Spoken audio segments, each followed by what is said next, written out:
So y'all left me with 5 minutes to do this, so I gotta get it in real fast. This is my set list. Right? I should just spend my whole 5 minutes getting back at y'all for all the black jokes. But it's hard being black because, I mean, what y'all gotta do is y'all just be regular and just do normal things like dying. When you're black, there's another thing to it. You gotta watch. You can't just die in a normal way. You gotta watch out for the embarrassing deaths. Like I'm trying to avoid that whole black man dies chasing chicken thing. I can't do that. You know? You'll never live that down. Well, since I'm black, I might as well talk about the black stuff in the news. Like I talk about Trayvon. I got my own take on the whole thing. Now look, take out the whole racial thing. Take out the whole stupid gun law thing. And just look at these two guys for who they were. It seems like to me, two assholes met each other, and one of them had a gun. Assholes meet all the time. They're just never really armed when they do. And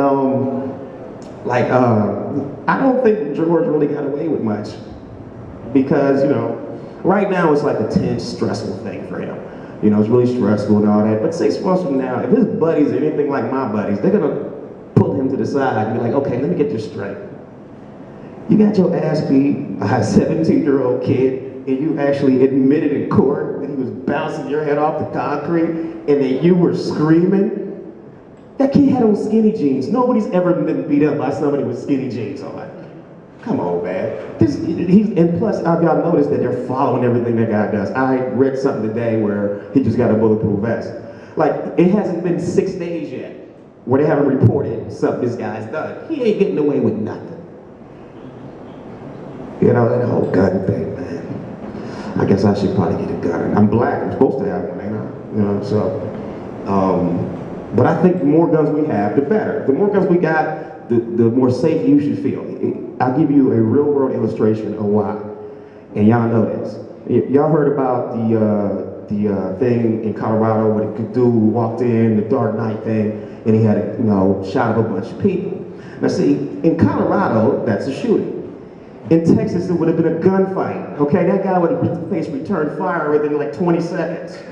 Okay, they would have finished the movie in Midland, okay? They'd have shot him up. 5 minutes later, they're finishing the movie, okay? And then they would have wished they got shot after they saw it because the movie sucked. I'm not gonna do Power of No tonight. I'm gonna save that. That's one of my jokes, Power of No. Well, I guess I gotta talk about relationships now. That's like the comedic, normal thing to do. What I would say is when you're dating somebody, be real careful about what you ask, especially when you ask a woman. Because you can ask the wrong questions. You can ask the wrong questions. Like, because some things you don't want to know, like don't make the mistake I made. Because what I asked the woman is, don't ever do this. I asked her how many guys she had been with. And it wasn't her answer. It wasn't what she said that bothered me. I ended up breaking up with her over this. It's what she didn't say. So I'm sitting there like, so like, she's telling me a story, whatever. So like, how many guys you been with? And she paused. It's like, start using her fingers. And I'm sitting there. I didn't even hear the answer. I just gave up. I was like, I don't even know. That's a nasty pause right there. There's a lot of nastiness that I don't want to know about going on in that pause. And that leads me to my next point. Like, I guess this is the age-old thing. What? I didn't turn the mic. Challenge to you. Hello. There we go. See, that's that black things comes right back around. And that leads us to talking about relationships, and women always worry about being called sluts, being called whores, and things. And then you get the age-old question: why is it when a guy sleeps with a bunch of women, he's considered a stud or a player.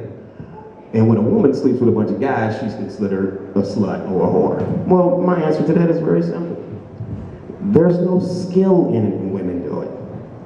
Pretty much it's like, all right, the real world illustration of that is, a guy who sleeps with a bunch of women is like an architect.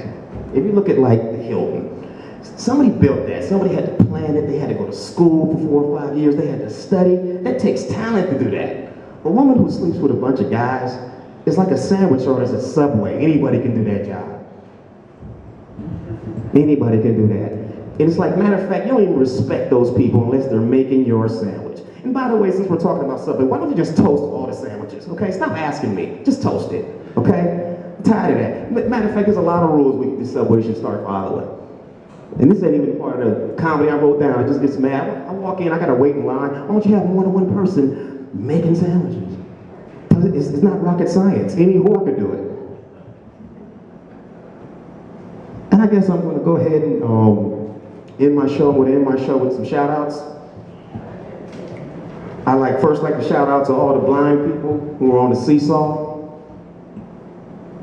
I'd like to send a shout out to all the small-chested prostitutes who charge a flat fee.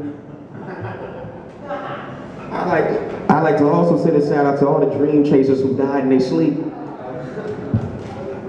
I want to make sure I get everybody in. To all the midgets that rise to the occasion. And additionally, a shout out to all the midgets that are trying to reach new heights.